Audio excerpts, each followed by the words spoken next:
All right, here we go. Shh, Yes, yep. Come on up. Come up here. That's the communicator bleeping on planet surface. No, it's Breezy. Special guest Breezy, if anyone asks.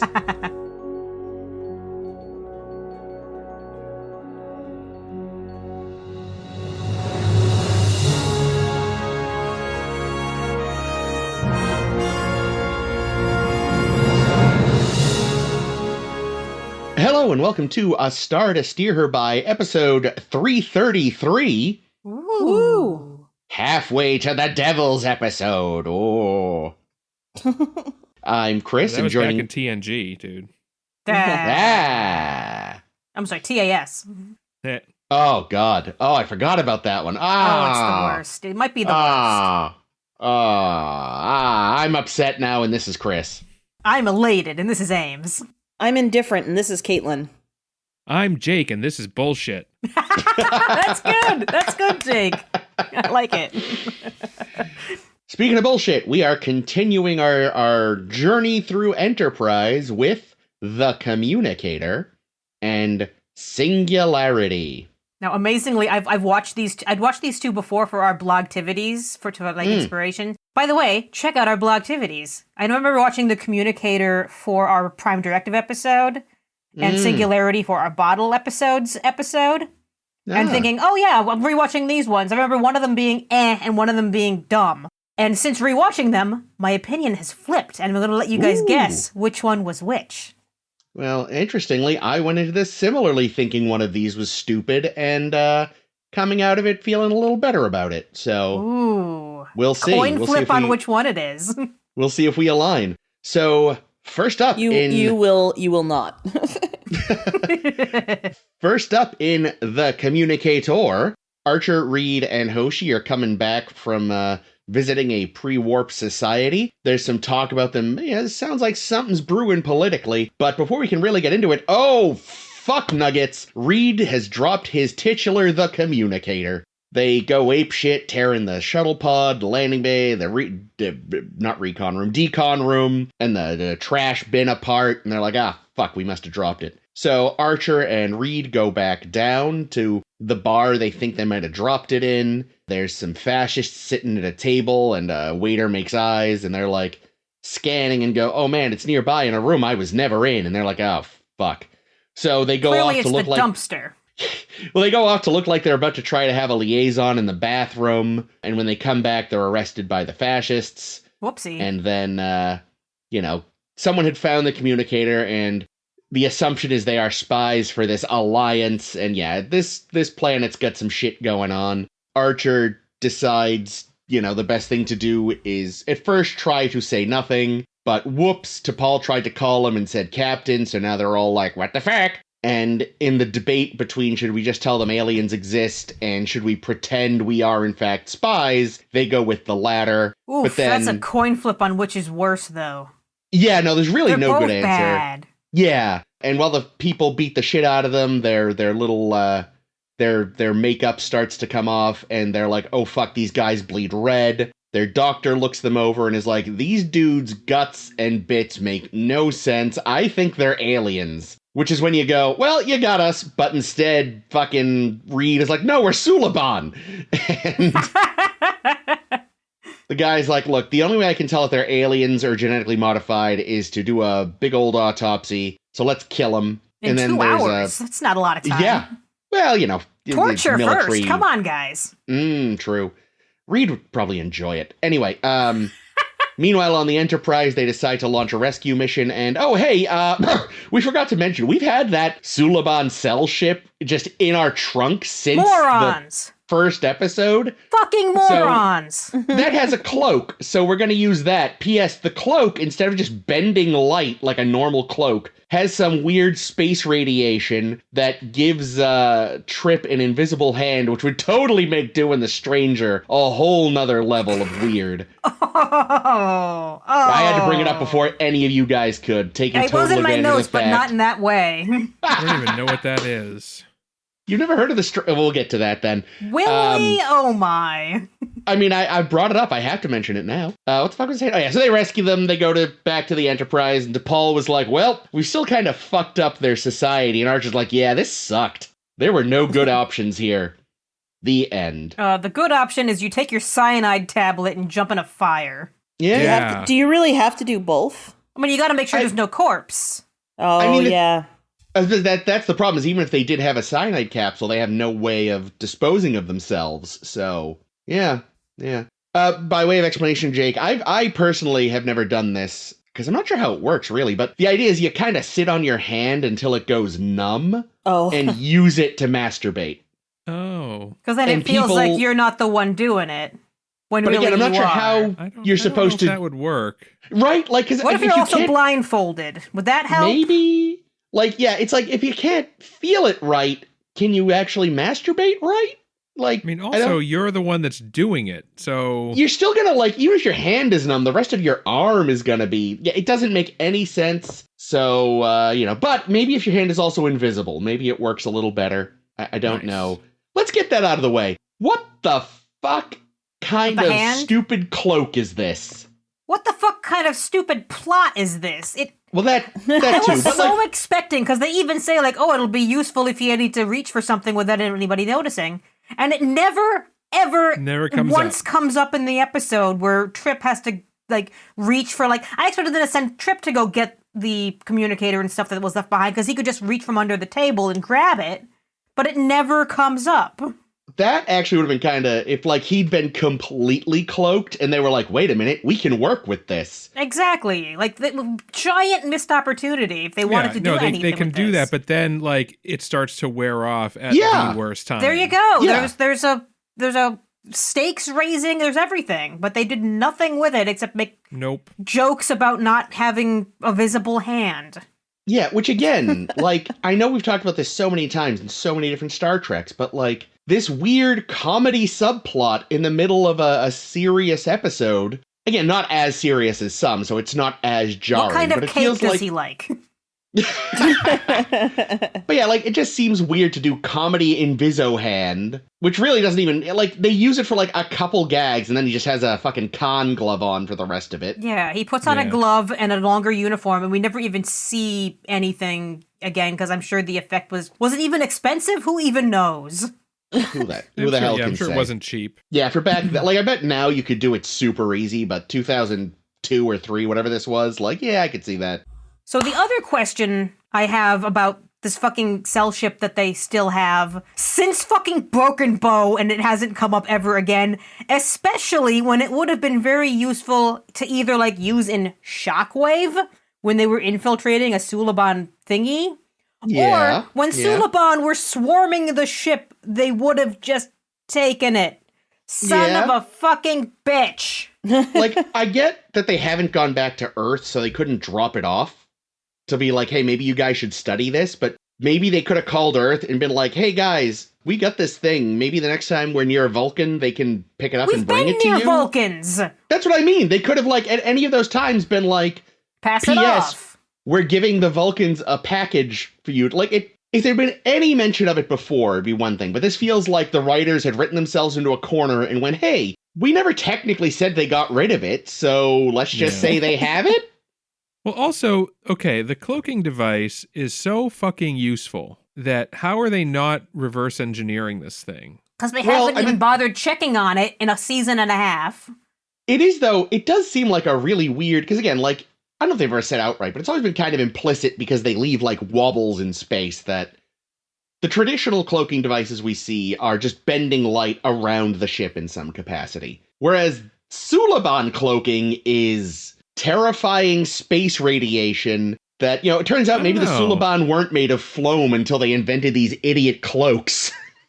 Yeah, I don't know, like, at least by the TNG era, cloaked ships, yeah, they do leave the little wavy lines in space, but it's definitely not just light, because they can't be detected on any form of sensors. The only way they were able to detect them is with a tachyon beam. Yeah. Well, yeah, I guess I should say the visible aspect of it seems to be bending light. The rest of it... Yeah, but it seems like a cloaked ship is pretty much completely invisible. And we also know that, it's probably not the exact same technology, but like the interphase cloak that the Romulans and the Federation, for that matter, were working on. Yeah. That that definitely wasn't just bending light around stuff. That was just that was changing the structure of the matter.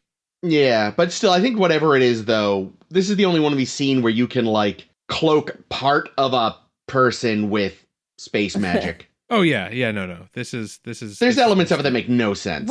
What happens as his arm is like having new blood plumped through it? Because that is some blood cloaked and some blood not. I'm guessing that the cloak is it just the much, surface? Yeah, it covers the surface of something. So dumb. What causes it to be invisible? But when we also not like if you're in a cloaked ship. Yeah, you're just, it isn't like Wonder Woman. Yeah, it's an invisible plane. Like Archer didn't climb into the pod and then he's just sitting there, floating around. But the one thing that makes me question that is at the end we see that Trip has just like a small hole in his hand that you can see through. Yeah, because it's coming back, but it's coming back like from the outer edges in or something very dumb. Yeah, so like doesn't that feel like you would see like on the parts that were not the hole that you would be able to see almost like a what do you call that? Oh my God. Like a side view, but like of a flesh, like a slide. Yeah. There's a word for what I mean, and I can't think what it is. But like, wouldn't you be able to? Yeah, thank you. Wouldn't you be able to see like a cross section of his like bone and blood and all muscle and stuff in that? Kind of like because also there was a case of tools that got zapped as well, and that kind of had a cross section effect. But it did. It was all sparkly. Yeah, so like the edges of where it goes are not. It's not going to like show you the bone. It's just going to be like a little sparkly bit. Yeah, because budget. They really they didn't think it through. They just thought, wouldn't this be funny? Yeah, wouldn't this be funny? And then let's not have anything else to do with the rest of the show. Yeah, I would have preferred just.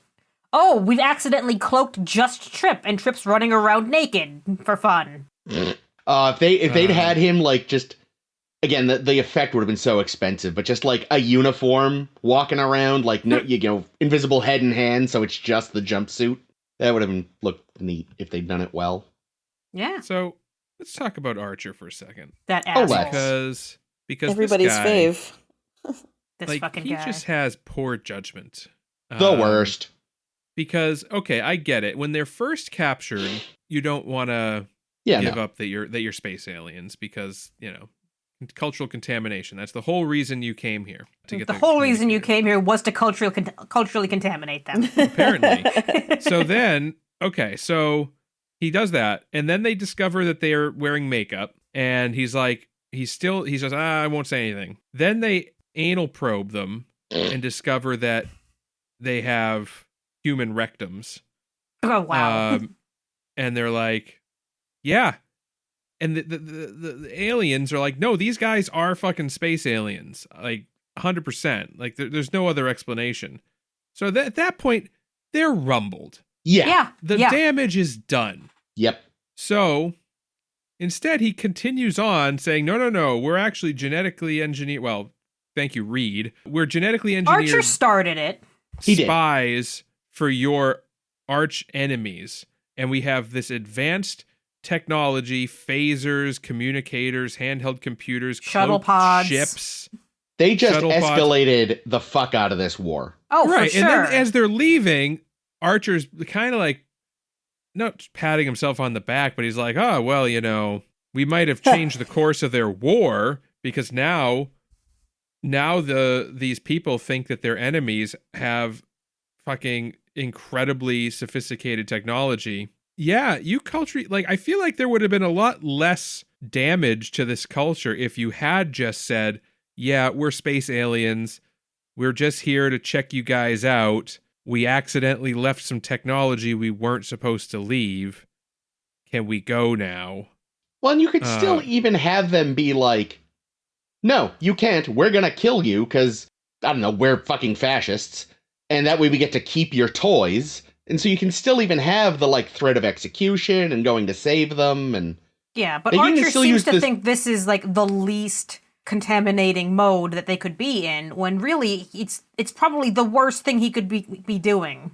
Yeah, well, it's funny too, because all you really had to do even was just have when the doctor says, like, I think they're aliens, have everyone else in the room go, fucking what? But they all seem like, when he says that, no one goes like, that's insane. They all go, that seems plausible. So it's not even like, again, you even could have just be the doctor be like, they're aliens, and they go, you got us. And just have the other military people go, that is the dumbest thing I've ever heard.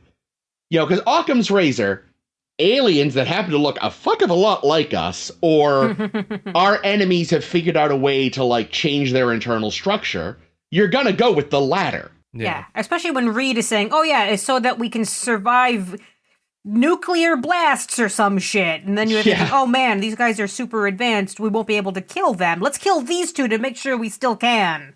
Yeah, like, there's ways to do this episode and have it be... Because that's even like, when this physician of theirs is like, I think they're aliens, and all the other people in the room just go, okay, maybe. Instead of going, I'm sorry, fucking what? You're taking a vacation, Doc. You've clearly lost your tiny mind. Yeah. And like, well, I mean, here's the thing, though. We don't know that aliens aren't visiting this planet. True. Like, we know already from Dear Doctor that the Ferengi get around. Yeah. The Klingons don't give a shit either, so... Yeah, so, like, it really seems like a Vulcan thing to not visit planets. So it could be that the Doctor's like, yeah, I think these are aliens. They're just not the kind of aliens we've seen already, of which there are myriad. That is weird. Okay, I'll go. Who's going? It also just goes to show that no one has thought that this was ever going to be a possibility. Getting captured on a planet in which you're incognito, like snooping around. Like they're coming up with this bullshit on the fly. They had no cover story. They seem to have no protocol for what to do when they go down and do all the snooping that they fucking love to do, even though it's even though they're concerned about cultural contamination, but they don't plan. They never plan. What is obvious is that, first of all, this is something the Vulcans don't do themselves generally, except for when they crash land, like in Carbon Creek. But, like, if it weren't for the Vulcans looking over their shoulders, humanity totally would just be kicking down doors, being like, who wants a warp drive? Me! Yeah. Like, constantly, Yeah. so... And can I make honestly, a weapon out of it? I think that some of this is deliberate on the part of the writers to show the inexperience of Archer, and like I think that's something that I am realizing is that we have this, you know, in Star Trek we have a history of extreme competency. Like that's true. You know, we have people like Kirk and Picard and Janeway who are just very competent and just don't fuck up. You seem to have left out a war criminal in your list. Was that that was a deliberate ass little cough, wasn't it? No, I mean Sisko's also very good, but he wouldn't do this. He's a war criminal. But he wouldn't do this, but he does other fucked up shit. But the thing is, but I think that's a good, because I think Sisko is sort of the exception that proves the rule. That he is extremely competent, but he just knows he has a better sense of when to bend and break the rules. Sisko's the kind of guy Starfleet is always keeping in their back pocket for when they, like, need it. Yeah. You know, when they have to kind of stop pretending they're perfect and they need someone who's gonna pull this kind of thing. And then they have plausible deniability. They're like, Sisko just kind of... Yeah. So now we're introduced to Archer, who is not remotely competent and is extremely underqualified and angry. and that's not a knock on him, because it's just that nobody is qualified. There's no human who is equipped to be doing this mission. And I think that I'm going to start trying to give the writers the benefit of the doubt that we're not supposed to be holding Archer up to the standards set by other Starfleet captains, because oh no, he's like the first one. This is year one Batman. You can't expect.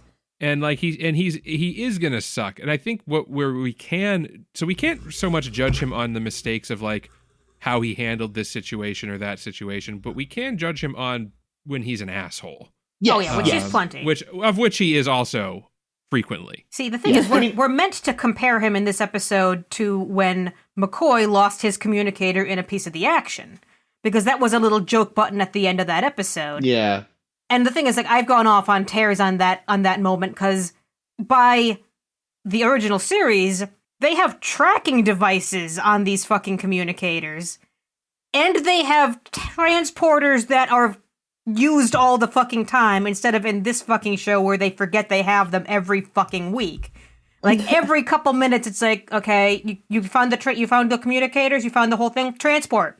Nope, okay, oh, you want to send Trip down the transport? Nope, all right, neat. You'd rather use a cloaking ship you don't understand. You guys are smart. Wow. Also, I love that it's like, yeah, we've been trying to figure it out for ages, but yeah, we can work it out on the way. It's like... There is a line they could have put in that would have solved the issue, because similarly, we were like, what about your transporter? All they had to say was like, the range of this one is such that, because they mentioned they couldn't get closer to the planet at one point because they would be detected. Oh. And all they would have to have said was, we're out of transporter range. There you go. Or even like, we don't want to beam them whilst they're in a crowd. And by the time they find them, they're in a crowd. Yeah, like, because that thing, you can say that, like, it's still, it's still a very early transporter, and we know it's not great. That, we've used it twice for people, and one time a guy wound up with a bunch of rocks embedded in his head. I guess like 3 times. We don't know that he didn't have those rocks embedded in his head to begin with. Yeah, yes, he we do. He seemed the type. Right. But yeah, just little lines that would solve these issues. But yeah, no, and like, you're right, Jake, too. It's like, even though they left a little earlier than they were planning, as they established in the first episode, they said, just stay out there. They were planning on going sooner than later. There should have been at least some draft rules written up by the Admiralty, but they had nothing. Just nothing ready for this. It's absurd. Yeah, and anything that T'Pol brings up, because sometimes the Vulcans do have this stuff prepared, they ignore her. They flat out ignore this bitch, because they're like, Vulcan shit, we don't give a shit. Just go look sexy somewhere. Yeah, there's a lot of... I think an element in the next episode as well really speaks to what they thought they were going to find versus what they have found. But we'll get to that. Neat.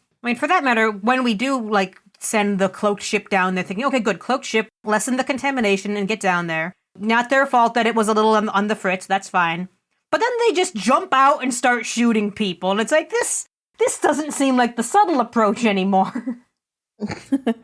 You could have just gone down in the normal shuttle pod, shot everyone up, and left, and it would have the same effect.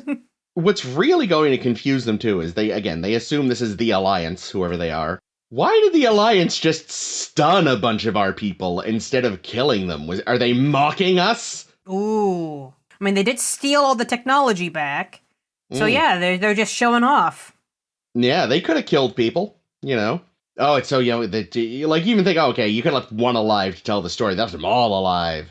I just kind of piss these guys off even more. Well, you leave them all alive, you get a lot of different stories, and all of them conflict. Yeah. Oh, there was one thing I did like, though.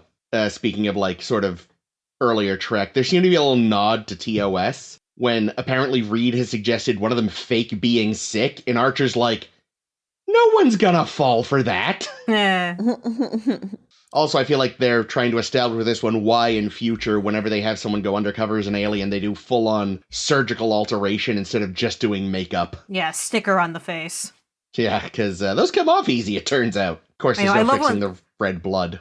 I love when they and Hoshi come back from the first time, and they're in the decon room, and I think the comment Jake made was, since T'Pol's not here, we don't have to do the full decon gel naked body thing. Yeah. Oh, no, you're fine. No need for a rub down. It's like, maybe I wanted to see Malcolm's abs. Jerks. Did you? I'd be okay with it. Yeah. No. Yeah. Honestly, less decon room scenes, the better. Just in general. I kind of wondered if the belief that the Alliance has all this, super high-tech stuff would somehow bring a cease to the war between the two sides. Doubtful. Oof. Yeah, no, it's just going to make these bozos do a preemptive strike to... Yep. Because it's not that they told... See, if they had told these aliens that, our side, the Alliance, there's legions of super soldiers like us with these weapons that are prepared to come down on your cities and destroy you if you don't make peace. Right, instead of just saying it's just the two of us. Yeah, they said it's just the two of us, which now they're like, oh shit, we better fucking well, they don't have nukes, but we better do whatever our equivalent of nuking them is before they can build more of these monsters Yeah.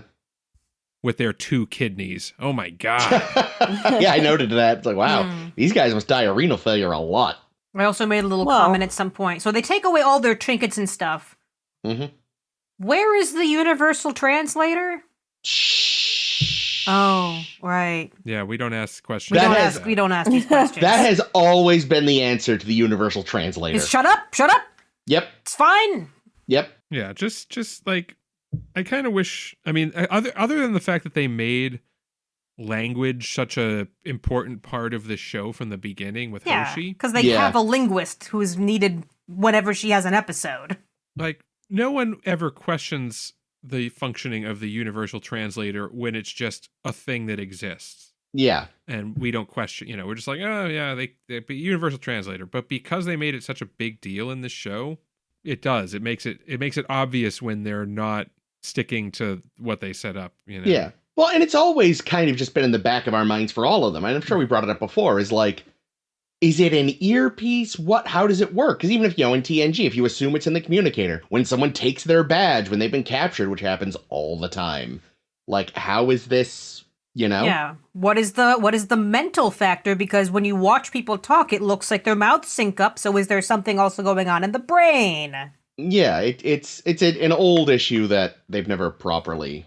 But yeah, it's writ even larger in this, like you said, Jake, because they've made such a point of linguistic issues in this one. So it's just all the more evident.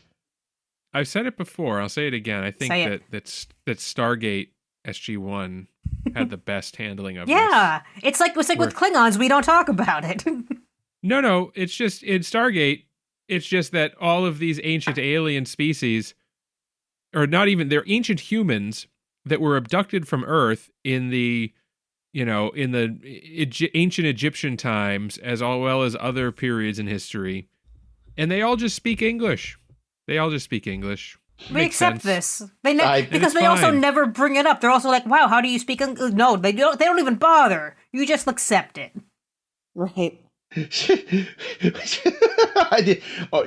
Just again, because we don't bring it up often enough, I'm just reminded of the episode of Futurama where they go to the ancient Egypt planet, and the Egyptian type aliens apparently learned about pyramid building from the Egyptians, not vice versa. Oh yeah, that is Oh, good. that's funny. That's a Love great that joke. joke.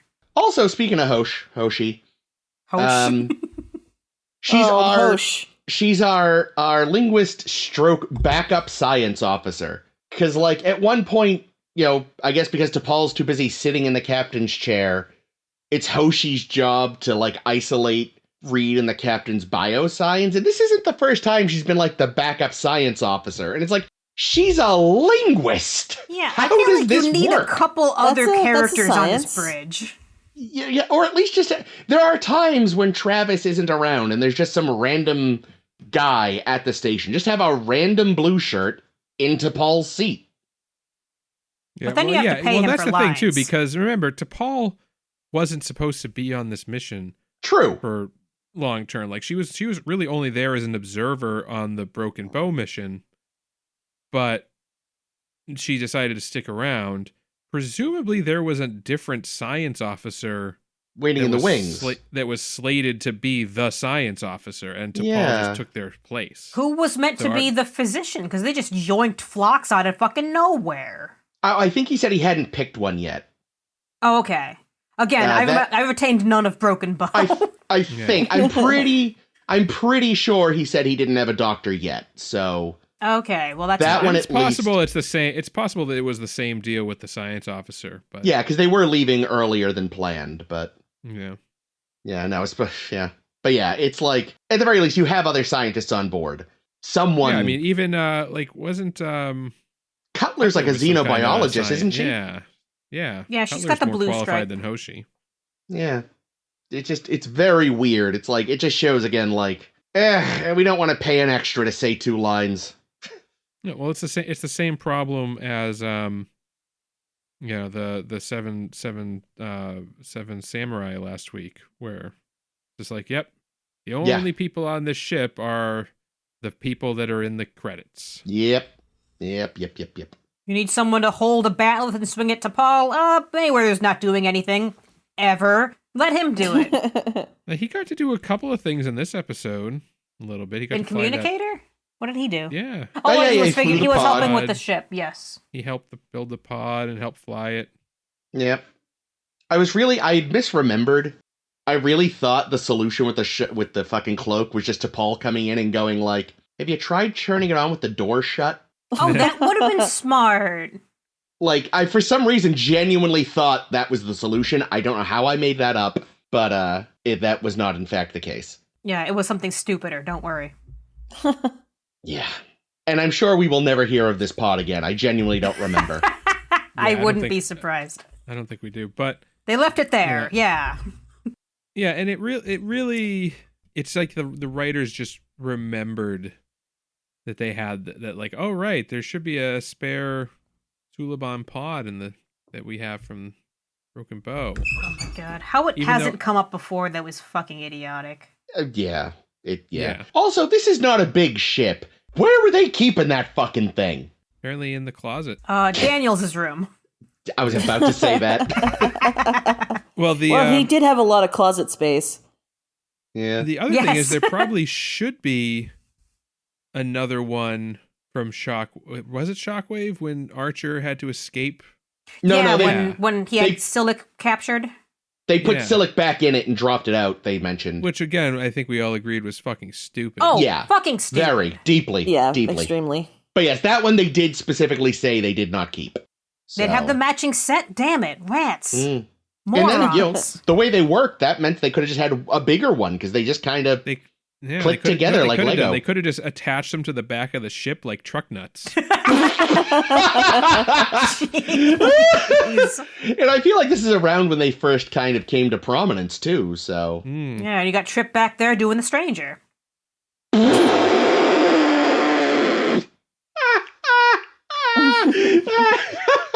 Oh no. Good, good. It happened. It happened earlier than I was expecting. But yeah, there was no good solution, but I feel like of the bad choices, they kind of went with the worst one. Yeah, and that's kind of where, because, I remember watching this episode and thinking, okay, that was decent enough. They kind of, worked around the Prime Directive like they do. It's fine. I don't even think it made it anywhere in my Prime Directive list in particular, because it wasn't in the article, but it's in the map. It's in the we fucked up map. Yeah. But then rewatching is like, oh no, they really fucked up in ways that the writers really should have made more consequential in some way. Yeah. I will say, though, it's good to see, like, Reed, while he said he was not afraid, at least didn't seem eager to die this time. He's getting always better. ready. But he's not like, he wasn't like chomping at the bit for it.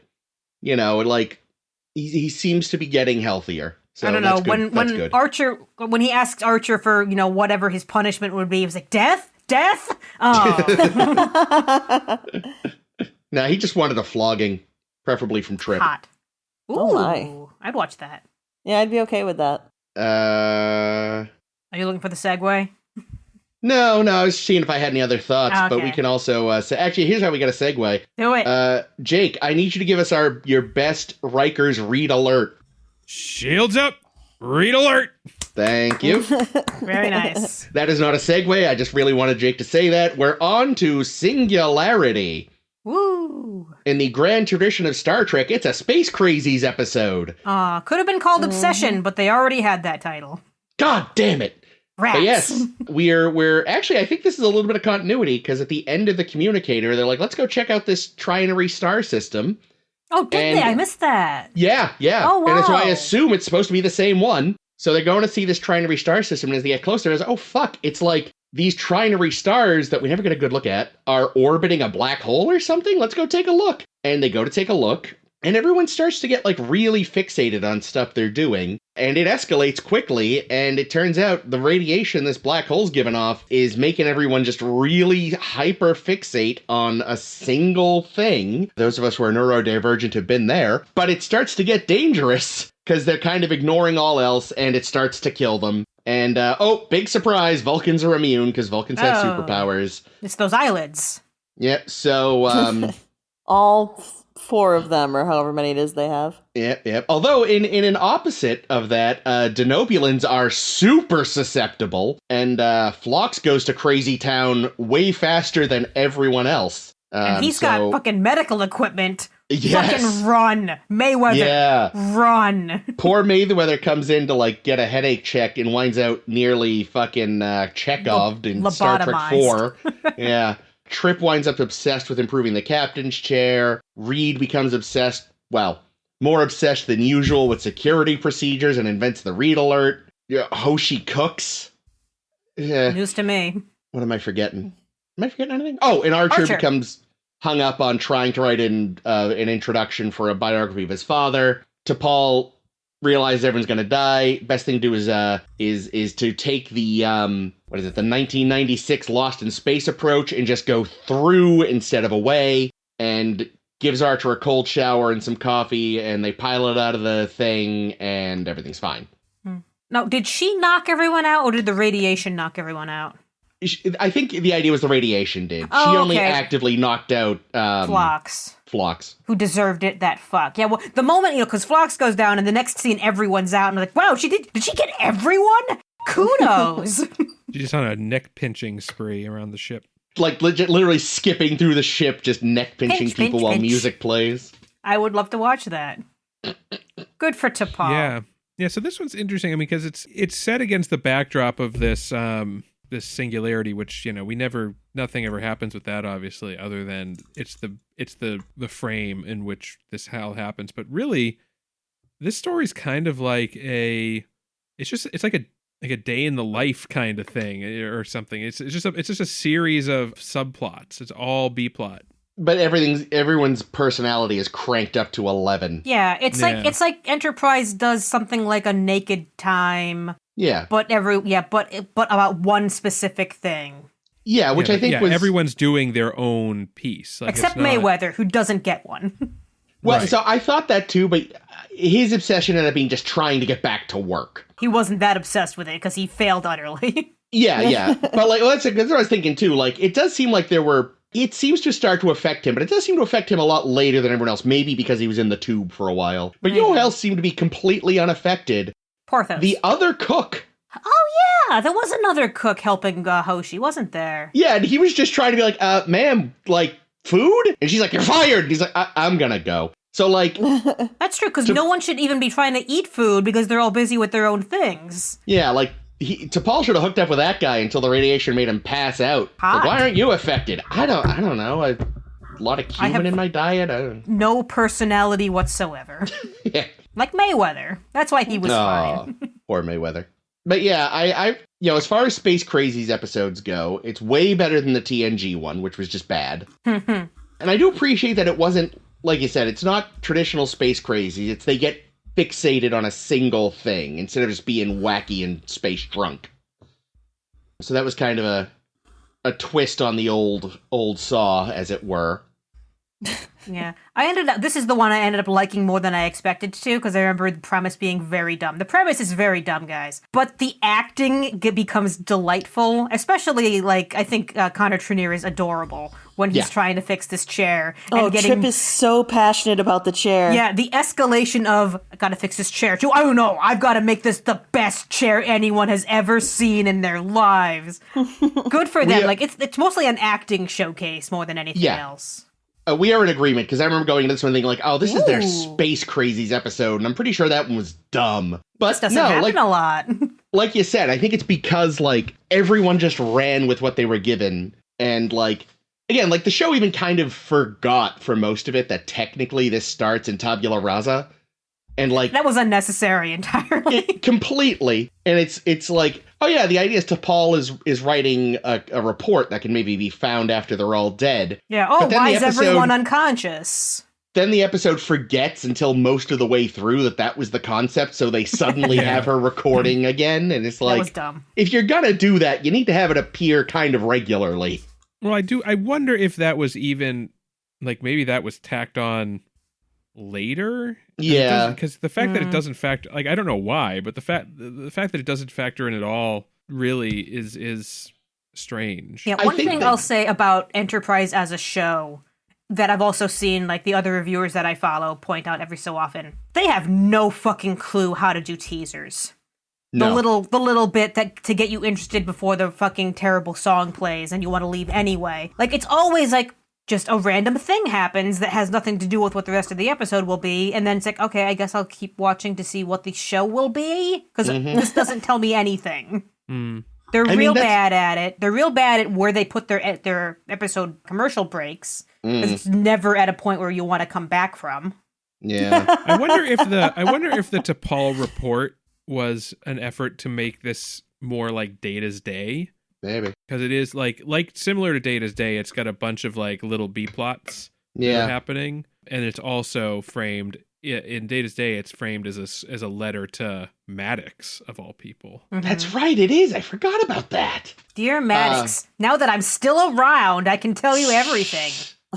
Let me tell you about all the human things I did today. I'm such a person. I seriously think they only did it so they'd have an excuse to start with everyone passed out, so you're going, what the fuck is going on? Like, that is literally the only reason they did it. Yeah, to have some level of mystery and be like, oh, I want to see what will happen. I want to see, or what did happen. I'm now imagining, because you brought up Data's Day, which also made me think of 27 short films about Springfield, that instead of Hoshi trying to perfect this old family recipe, it's just steamed hams. Nice.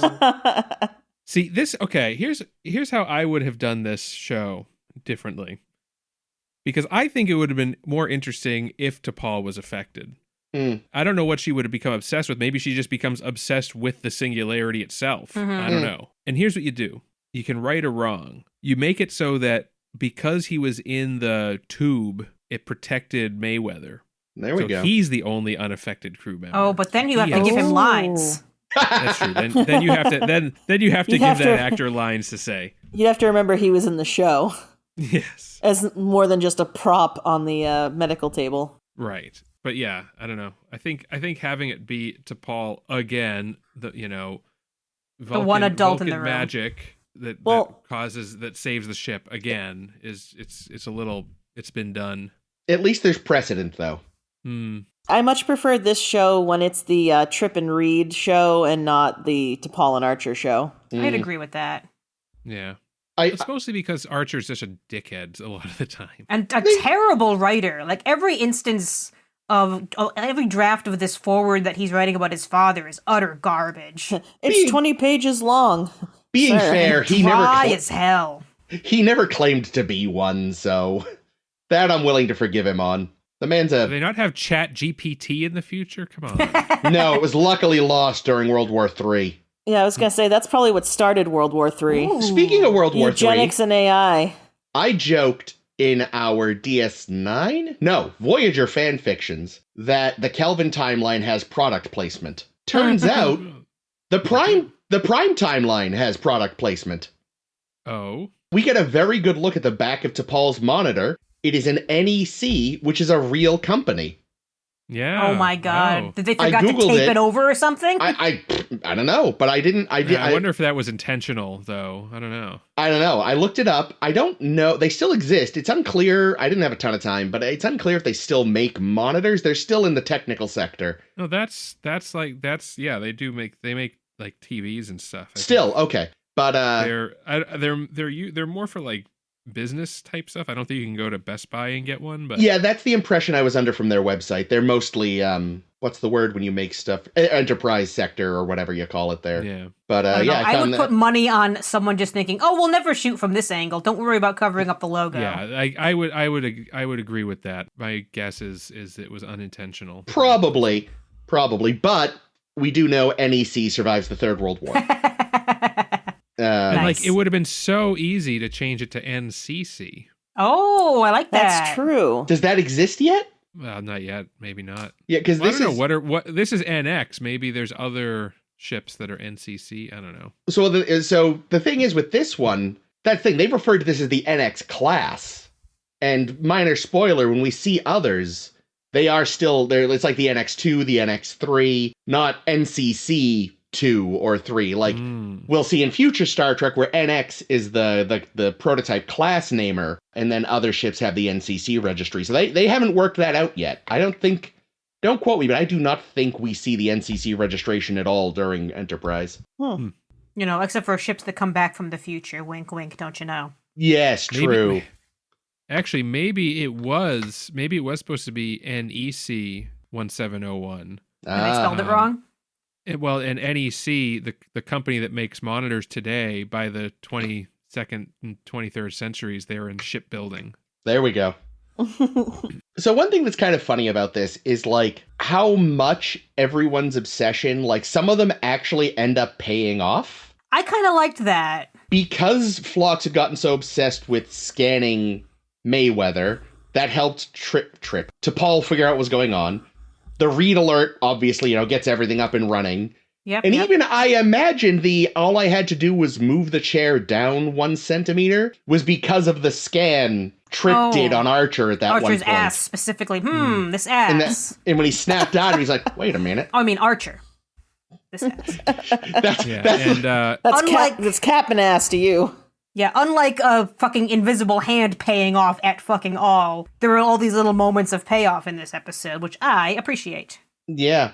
I do feel bad again. Like, I appreciate that the show didn't have Hoshi or T'Pol become sex crazed, which was all that happened to the women in the TNG Crazy Times episode. That's a good point. But it does still feel weird that it's like Hoshi wants to cook, which like feels kind of more like, oh yes, women cook. The womanly arts. Yeah, instead I don't know. I don't think so. I mean, I think it could have been anybody that was obsessed with. Well, yeah, it could have. Yeah, like an old family recipe, Yeah. Well, I mean, it's better, I think, than Hoshi is the head of the party planning committee. Yeah, like it. Which was I think problematic. Yeah. Oh my god, definitely. Like, oh, you can talk to him and see. You're a woman. See what he's into. But like, again, I don't know if that was their intent, but it is what kind of comes off as is like it's also just it gets to the fact that Hoshi only has like that much more for her from the writers than Mayweather. Yeah. They were like, what can she get hung up on? And they were like, translating, or we give her something else. And they went with obsessed with this old family recipe thing. Yeah, well, I feel like if they gave her, she's obsessed with a translation, it would literally be, wow, her character is a mile long but an inch thick. Yeah, like I don't know what else they could. It would have been nice to give her, I don't know, something that also could have paid off in some capacity. I mean, they've given her like a previous interest in exobiology with the Sluggo. That's Maybe true. They could have her obsessed Morning with Sluggo. with some kind of critter. Maybe that's what it is. Maybe she has to watch Phlox's flock. Oh my god, why have we not said this yet? I love it. Yeah, no, that's perfect. Flock. That's what he calls his family. Yeah, okay, so read alarm. We get the read alarm in this episode. And I did like it, and it's not as cringy as I was expecting. No, it's not. It's silly. What I find, the thing that bugs me about it is, I think pretty much for at least 100 years today, probably more. I'm sure it goes back at least to World War I. Ships have klaxons that sound when there's an emergency. Battle stations, like he said. Like, this is a thing. Like, this is just a... But Archer said no SOP? battle stations.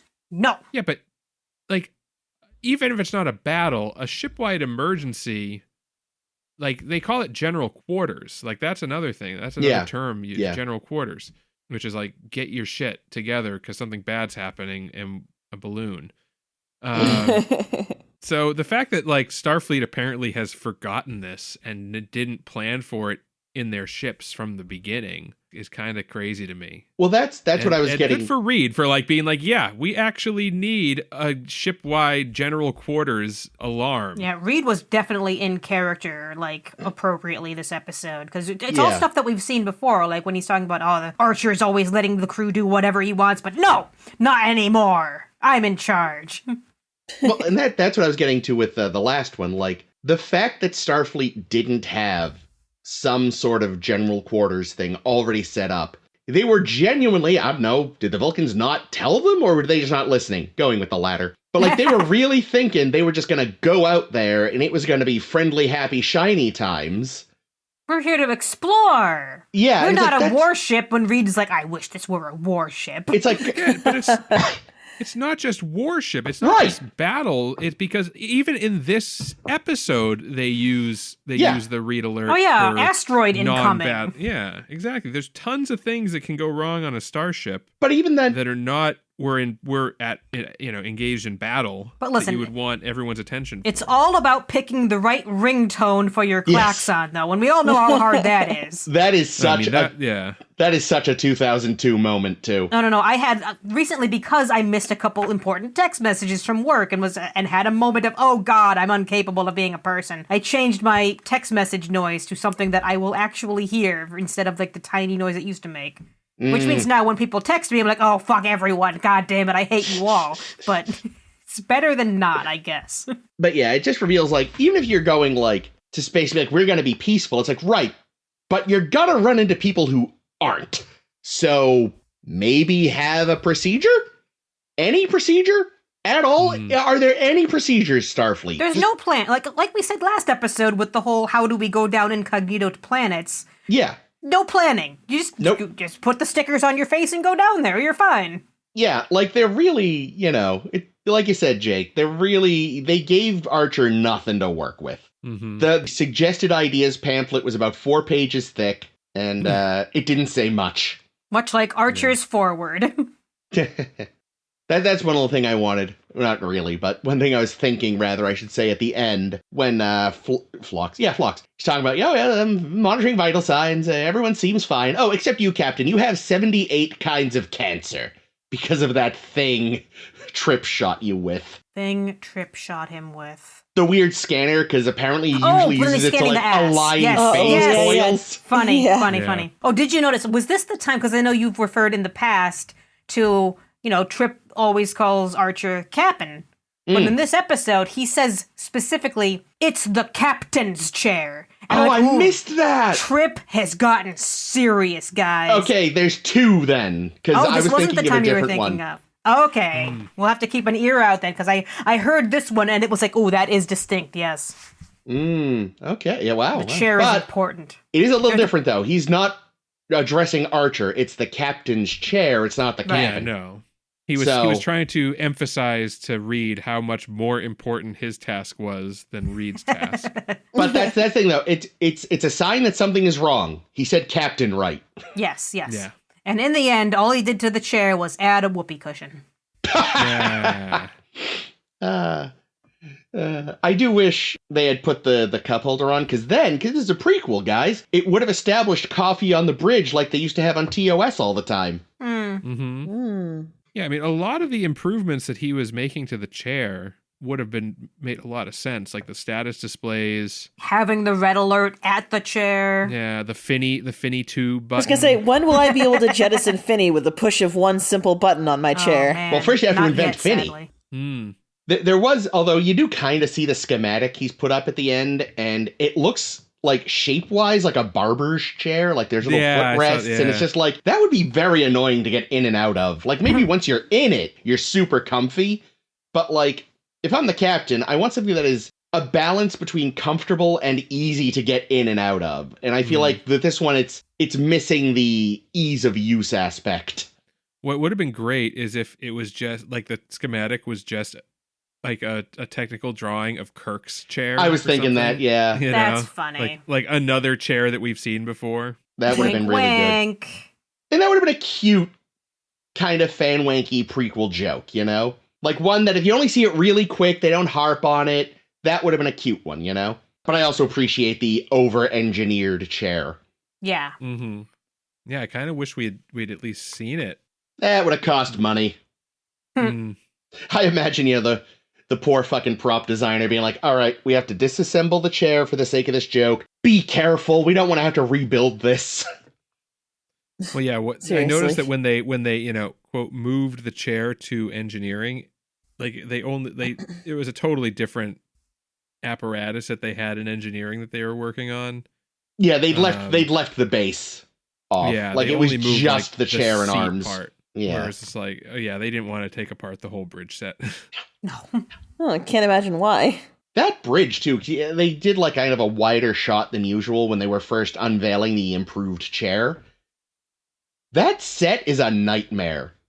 There's so many levels. I cannot imagine how often people were stumbling because there's so many little steps that it's not been obvious because of the way they've shot it before, but there's a lot of like just levels. And it's like, Jesus, this, I mean, as a set is a disaster, but also as a, like, if you think about it in universe, you've made this thing easy to trip on.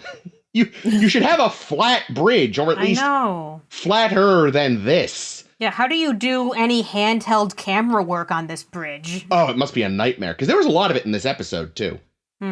Well, at one point, like, I think when they wanted to emphasize just how crazy things were getting, like, there was a lot of swinging the handheld back and forth when people were arguing, which I thought was a nice touch. Yeah.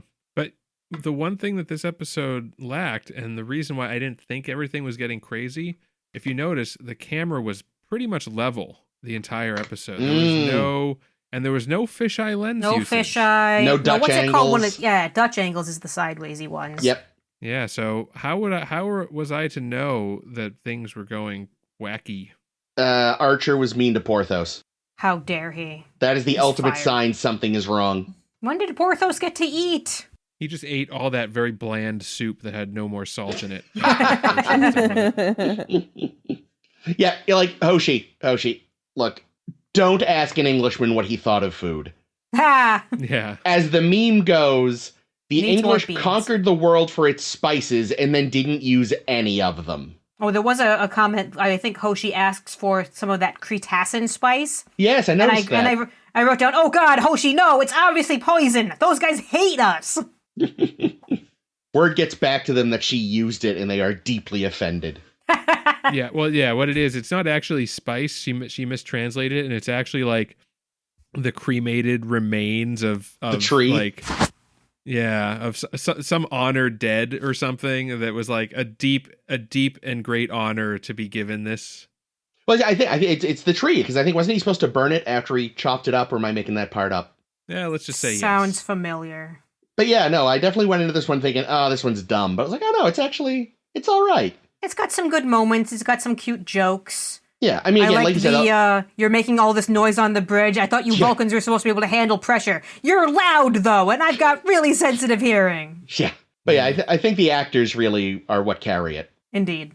I think it helps, too, that unlike the TNG one, which was season 1, like, this is season 2, they know the characters and had a better idea of what to have them kind of hyperfixate on. Yeah.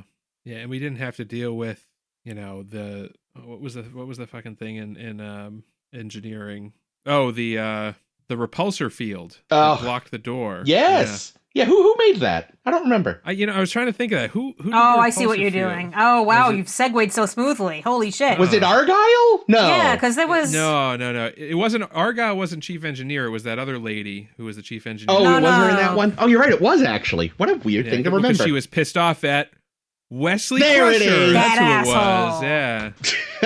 That was So beautiful, Jake. welcome all to our blogtivity of the week. We are spotlighting Wesley Crusher, who in this episode's equivalent, Naked Now, was a little turd.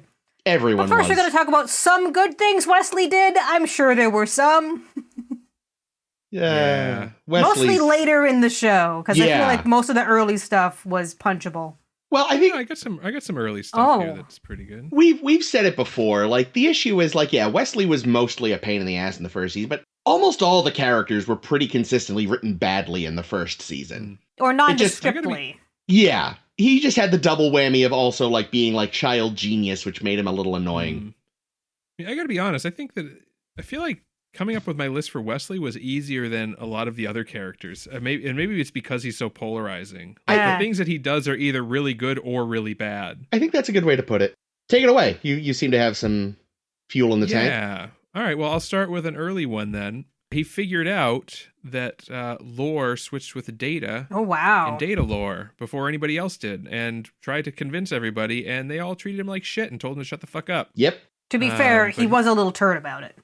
No, he was, but props to him for figuring it out. Yeah. Another relatively early moment, which again, I feel like you could go either way on this one, but I think ultimately it's a positive character trait of his when he helps Mordock to complete the final exam or the exam for the entrance exam in coming of age. Yeah, that is good for him. nice. And At his own peril. At his own peril. Although, as the lieutenant dude or whoever said, that wasn't the only reason. It was also because we just don't like you, Crusher. And then my last one is, and I have a couple honorable mentions, but I think the one that's going to win is going to be standing up for the right thing in Journey's End. Yeah. Yep. And going up against Picard when Picard was doing something total bullshit. I mean, and Starfleet, just completely. Yeah, Nechayev. Everything. Yeah. Yeah. Someone had to do it, and they picked Yep. Wesley. Yeah. I'm going to pick up there because that was on my list too. It's a good one. That's probably my number one good thing he did. My number 3, he was, for some reason, Picard thought, let's put this kid in charge of a committee in Pen Pals. Oh, yeah. And, he worked it out. He had an issue. He talked, rather than just sit and whine, he talked to Riker. He was like, how do I do this? How do I get my shit together? And he rose to the challenge and did it in like a pretty mature and responsible way for a fucking 16-year-old or whatever he is. And it ended up helping at the end, too, because the scans he had them run did a thing. They figured out the volcano planet test. Yeah. And I'm going to go with Final Mission. What happens in Final Mission that you like? He helps save Picard. He's, doesn't die like the shuttle captain who is stupid and just, what's the word? Impulsive and won't listen to reason. He saves the day in a manner. Very cool. And we all waited for Picard to admit he was his father, but didn't. Oh my god, yes, we did. Oh, Picard, you liar. Do you have any moments, Caitlin? So Wesley, That guy. Mhm. well, he saves Picard's life that time. In Final Mission? I think that's correct. I also thought it was cool in the game how he was like, no, I'm not interested in the game. And then he goes on not only to not to give in to peer pressure, but also to discover that the game is bad with a capital B. Well, he wasn't interested in the game because he was too busy using his game on Leffler. Ooh. That's Yeah. true. But like, Yeah, I like that one. and oh yeah, the episode where he fucking left. That was a good episode. Journey's End. Journey's End, yeah, it goes to be a traveler, wanderer. What are they called? Traveler. Traveler, yeah. That's 3 for Journey's End, Ames. You gonna sweep it for That's- us? It was actually pretty high on my list, but it didn't quite make my top 3. I got a little bit of other overlap though, because I also overlapped on the game, and I have a different coming of age moment that I'm going to mention to you guys, Oh, and that alright. was that he figured out the weird test with the weird finger guy that you have to yell he at. figured- Oh, yeah, that was pretty good. Weird test with the weird finger Why do guy. you watch where you're going? And Wes is like, "Oh, I'm sorry. I'm sorry. Oh, wait, no, I'm not sorry. You should watch where you're going." Sorry, you said the weird finger guy, and I was thinking of Kohlrami, and I was like, that was Data. What? Oh, that's a different weird finger. I was Yeah, also thinking about that guy and was confused. No, it's how Wesley recognized what yeah. kind of alien he was. Yeah. He says, "Oh, you must be this alien, which means I have to disrespect you to make you respect me?" Question marks. But it worked because Eddie knew his shit. So good on Yeah. him in that moment.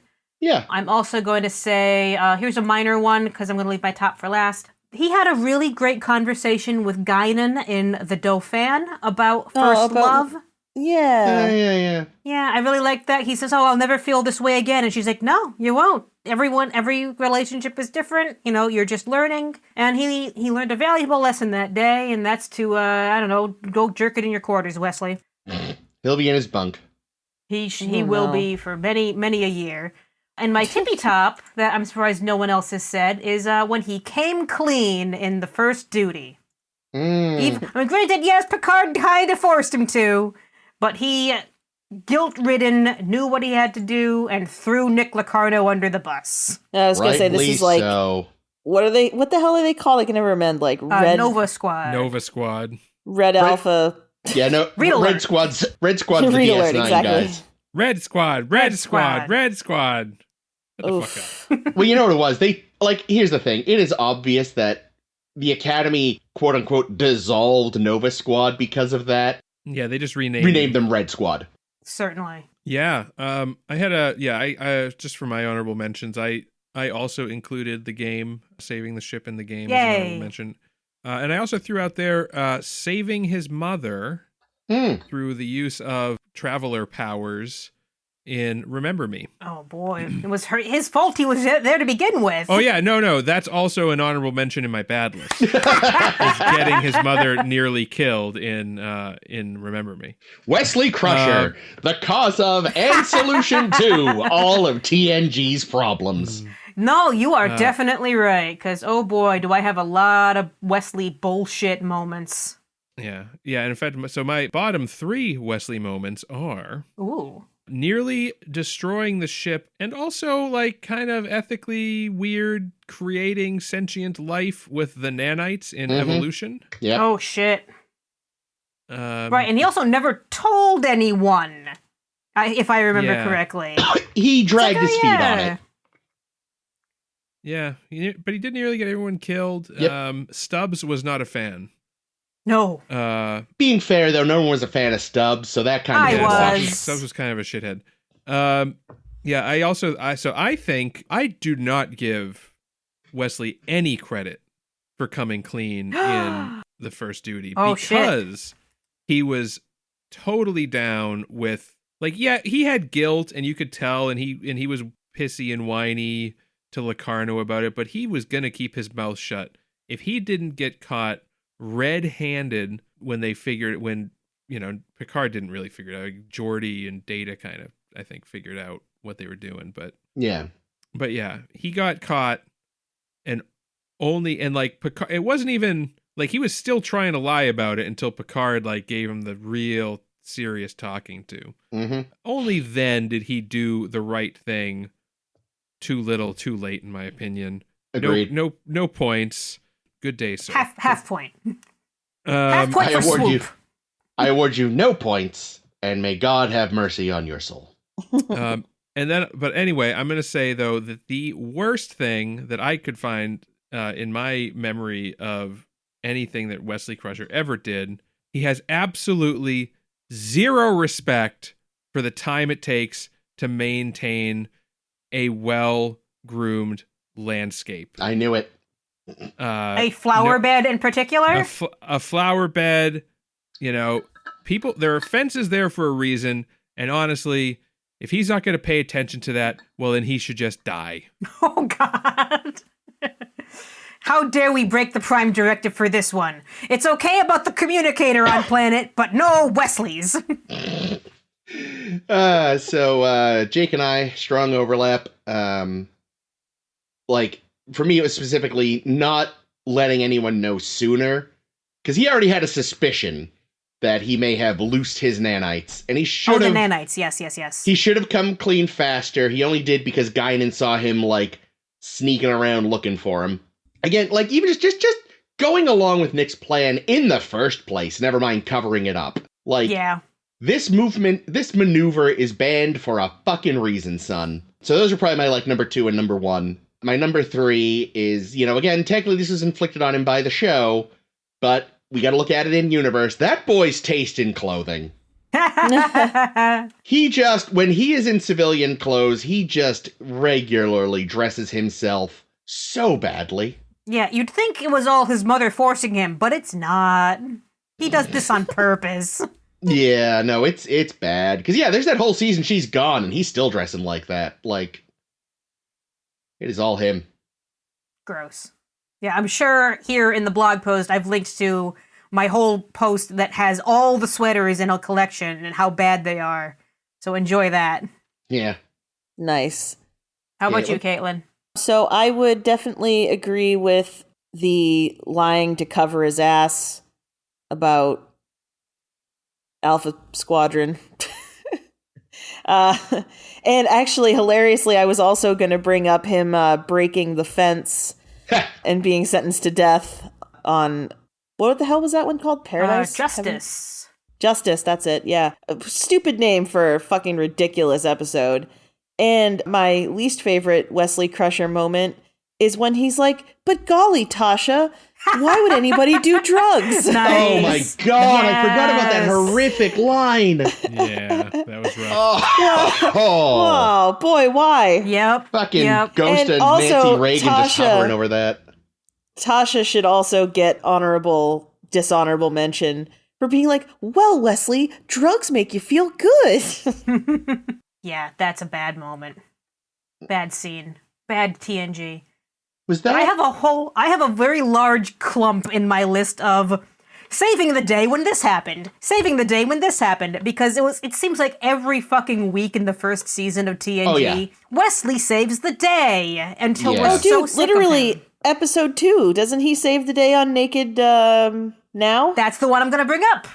Oh, sorry. Yeah, so the winner of all the saves the day, the rest may go in the blog. We'll see. Click over to the blog and check out just how many of these did make the list. But the one that I'm going to give the most, biggest eye roll to is when Wesley somehow saves the day, even though he was drunk and took over engineering like a little dingbat in the Naked Now. And it's so utterly stupid that a fucking 12-year-old can figure things out more quickly than the adults in the room, and it makes me dislike that character so much because they use him so terribly. It sets a really bad precedent immediately. Yeah, the adults and the fucking advanced robot.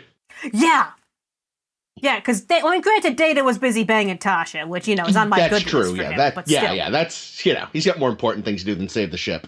Yeah, so He's going out with a bang. Data did save the ship in that though, because he had to put in all the isolinear chips that That's right, he did. Bozo had pulled out. Yeah, I forgot about that. Yep. So I want to jump over all my other saving the days because they're all kind of like the same episode over and over again. And jump to, it was Wesley who started calling Barkley broccoli in Hollow Pursuits, and that is rude as fuck, Wes. Yeah, but it's also something you would expect from a kid, like a literal kid, Yeah. Yeah. Well, in that case, he really shouldn't be in engineering then. Well, no. True. What should be is that the adults that were around should have been like, you really should not, you can't be calling a superior officer a nickname like that. Yeah. But instead, the other adults are like, oh, funny, They I'm going glommed to do it on. too. Yeah, they slapped him on the back and were like, good one, kid. Jordy's like, oh, I'm going to pick this up myself and do it too. Gross. And my last one, I'm going to counter, I think it was Jake's honorable mention to make sure that Remember Me is on both lists because I think it belongs because he nearly got his mother killed in a pocket universe because of his stupid experiment gone wrong. Wesley, stop it. I have one that's kind of like a semi-dishonorable mention. Like, I get it, you're young, but still kind of going after the Dauphin and the Dauphin. It's like, dude, it's not gonna work. Aww. Like, the speech is beautiful at the end between him and Guinan, but it's like, dude, even if it didn't turn out she was some kind of weird radiation slug or whatever, like, she has to go lead a planet. And that's hot. And I think even, Riker even says, dude, she's, gotta go lead a planet. But also he's 15 and horny, I get it. It's probably one of the more realistic things they did with him. Mm. And again, it does have that great scene at the end of him and Guinan. That's a great scene. Yeah, what had less of a chance of happening? Wesley and the Dauphin or Jake Sisko and Kira? I was going to say Nog and that Bajoran princess. Yeah, I forgot. As I was saying that, I was like, wait a minute, didn't this happen with Nog later? It did. Yeah. Yeah, but Nog was insisting on chewing her food, so. Oh, God. Woof. Ugh. Why are you wearing clothes? God, remember that double date that they tried to go on? Oh my God. Yeah. Oh, yeah. And Keep then that one remember that- handy whenever we get to the Jake and Nog section of these spotlights. Well, that and when they're in the Hollow Suite at Vic's after Nog's has lost his leg and he's like a wicked dick to Jake's girlfriend. Oh, yeah, he was. Yeah, Nog wasn't really great with ladies. Well, I mean, it makes No. sense, though. Yeah, for sure. Gotta unlearn many years of Ferengi culture. Oh, But yeah. that is, well, sooner than later, really, further down the line, but not quite yet. Next week, though, since we are there, what are we talking about with Enterprise? We are talking about Vanishing Point and Precious Cargo. God, I hope that's not what I think it is. Oh, it is. It definitely is. Oh no, is it a baby? No. Oh, okay, it sounds like a Worse. baby. That's not till later. No, I don't want that. But, Yeah, Caitlin... Trip's little baby thing comes back. Oh my god. Caitlin, get excited. Next week's character spotlight, Luoxana Troy. Hooray! Yay! That'll be a it's gonna fun week. That's true. Everything she does is amazing. I was going to say, how are we going to come up with negatives? It's going to be difficult. Oh, no, it won't. Think about what a fucking annoying bitch she was in the beginning with Picard, like always trying to be up his dick hole. Yeah, he needed someone to try to yank that stick out of his ass. But we'll get to that next week. Join us then. Follow us on Facebook so you can see when we do discuss that next week. Go to the Tumblr to see our character spotlights, including this one, and next week will be Luoxana, and after that will be other people. Follow us on SoundCloud and your favorite podcasting application. And 5 until then, stars. yes, and until then, this has been Chris. This has been Ames. This has been Caitlin. And this is always Jake. Hey guys, I can't seem to find my communicator anywhere. Oh, no! Time to get executed. Bah, bah, bah, bah. Nice.